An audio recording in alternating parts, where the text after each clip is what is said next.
Йоу! То есть, всех приветствую на данном канале, дамы, джентльмены. Рада вас снова видеть, давно мы с вами не слышались. И сегодня я вам презентую свою новую работу, которую я рисовала буквально на следующий день после прошлого арта. Итак, работа серьезная, поэтому я буду говорить очень-очень серьезно. На данное произведение искусства у меня ушло всего лишь 9 часов работы. Ладно, на самом деле идея, что меня вдохновило это нарисовать, честно, это была самая спонтанная работа, которая у меня, наверное, в принципе сейчас есть за все мое творчество. У меня никогда не было такого, что я просто взяла, нарисовала и вау. И мне понравилось. Итак, идеей для этого арта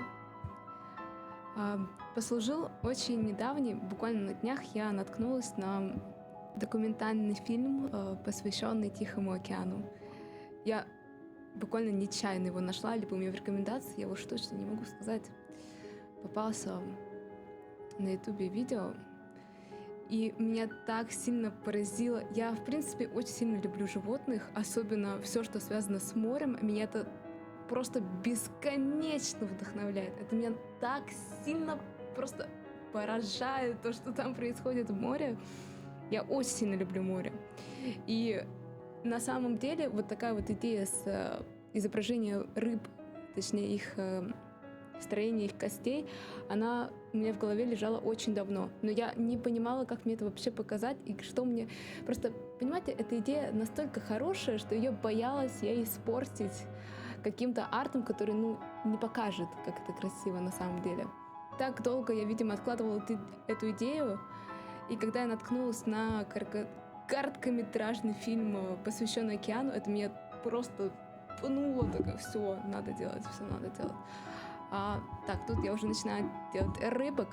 К слову, рыбок я делала акварельной кистью, чтобы попробовать как-то нащупать этот эффект, который происходит при рентгене всяких там конечностей, костей. В общем, полупрозрачный тон костей. И мне показалось, что акварель будет идеальной в этом случае. К слову, все кисти, которые я использую на этом арте, плюс акварельные и остальные там такие мягкие, я выкладываю на своем бусте. Я, конечно, о нем вообще толком не говорю, но там много чего полезного может быть. Так что, если вам так нужны кисти, то можете поискать у меня на бусте, ссылку я оставлю. Но все кисти, я заранее скажу, они все бесплатные. Есть парочку кистей, которые я делала сама, и они там лежат на бусте. Так, намекаю. Но почти всеми кистями я пользуюсь только бесплатными, и либо вот основные кисти, которые именно при этом арте, это кисти дефолтные от Clip Studio. Так что никакими там очень жесткими, крутыми, платными я не пользуюсь, хотя были бы деньги, я бы купила, но пока их нет. В общем, да, тут уже постепенно пошел этап рендера. Я сразу, не церемонясь, пошла делать все на одном слое. Это плохо. Это плохо, если вы делаете какую-то сложную работу. Особенно если там есть фон, освещение, какие-то еще детали, которые хочется там подвигать, да, в разные стороны. Но задачей этого арта у меня была только одна задача. Это сломать полностью свой цвет. Попробую это объяснить. Я хотела как-то по-новому осознать, как пользоваться цветом. Я ляпала все подряд, как я делала раньше. Я просто брала из... забыла, как это... Короче, видите, квадратик, который там разноцветный, палитры, я не помню, как это называется, Color Wheel, Hello America. В общем, да, я просто тыкала пипеткой рандомные цвета и сразу их вводила как полутонами, как и тенями, как я делала раньше. Я делала это намеренно, чтобы прочувствовать снова цвет. Я не хотела сделать какую-то логику и чтобы там, например, если полутон, то это теплые цвета, если тень, то это холодные цвета. Я не искала логики вообще. Моя главная задача была полностью исказить цвет, как мне не получалось никогда. Потому что на работах, на обычных артах, там, если ты рисуешь, то процесс начинается, он становится механическим. То есть сначала идет скетч, потом заливка, потом лайн, потом покрас, потом рендер и потом освещение. В общем, это плюс-минус какая-то система. И эту систему я хотела нарушить полностью. Потому что так легче и ближе ты становишься к своему арту. Конечно, в регулярной работе лучше так не делать, очевидно. Но это и не задумывалось как какая-то регулярная работа. Это было просто, чтобы было. Это, как сказать, это выплеск всех накопленных границ. Как-то так могу только это охарактеризовать. Поэтому да, тут я сразу все рендерила, сразу туда ляпала цвета, туда ляпала какие-то цвета. И не знаю, возможно, кажется, что этап рендера, он очень утомляющий, особенно когда очень много маленьких деталей. Но в этот раз, видимо, из-за того, что немножко сломана эта система, грубо говоря, рисования, я получила прям дикий кайф, когда рендерила, там прорабатывала детальки, добавляла еще цветов. Особенно, когда я еще на фоне смотрела этот фильм про китов, про рыбок, про все. Поэтому да, я максимально кайфовала от работы. Конечно, вот сейчас я выделяю... Кстати, да, я не говорила, что тут нарисовано. Это тоже мой персонаж. Это тот же персонаж с прошлого арта. Это Энн Таракула. Просто уже в другой форме. В ее изначальной форме. Про лор я, наверное, как-нибудь расскажу уже в другом видео. Будет очень долго. И это прям.